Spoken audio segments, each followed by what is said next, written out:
কামৰূপৰ বাগদাত বাগদা গাঁও উন্নয়ন সমিতিৰ সৌজন্যত ঐতিহ্যমণ্ডিত শ্ৰী শ্ৰী মহেশ গোসাঁই থানত ৪৫তম শিৱৰাত্ৰি মহোৎসৱ ভাগি এদিনীয়া কাৰ্যসূচীৰে পালন কৰা হয়।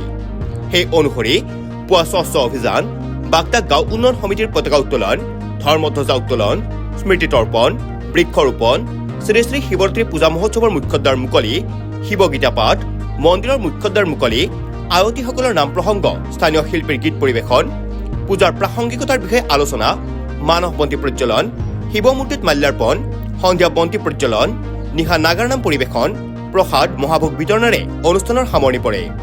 তদুপৰি সন্ধিয়া ভাগত উক্ত অনুষ্ঠানত উপস্থিত হোৱা বিশিষ্ট সমাজকৰ্মী ৰতন দাসক বিশেষভাৱে সম্বৰ্ধনা জনোৱা হয় আৰু প্ৰভু ভগৱন্তৰ শ্ৰীচৰণত সেৱা জনাই ৰাইজৰ কুশল মংগল কামনা কৰে সমাজসেৱক ৰতন দাসে। শিৱৰাত্ৰি আজি এই আমাৰ যিটো মহেশ গোসাঁই থান, এই থানখন আমাৰ দীৰ্ঘদিনৰ পৰা এইটো পূজা চলি আহি আছে প্ৰত্যেক বছৰে। আজি শিৱৰাত্ৰিৰ দিনটোত উলহ মালহেৰে এই অনুষ্ঠানটো আমাৰ আয়োজিত কৰা হয়। এই অনুষ্ঠানটোৰ জৰিয়তে আমাৰ বৃহত্তৰ বাগদাবাসী ৰাইজৰ মংগলৰ কামনাৰ্থে প্ৰতি বছৰে কৰি আহিছে।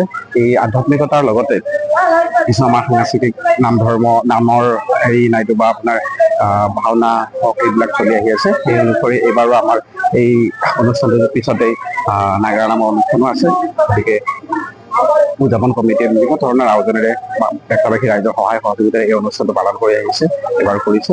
গতিকে আটাইৰে দীৰ্ঘায়ু কামনা কৰিছে, লগতে এই খবৰ আটাইৰে সুস্বাস্থ্য কামনা কৰি এই পূজাখন কৰা হয়।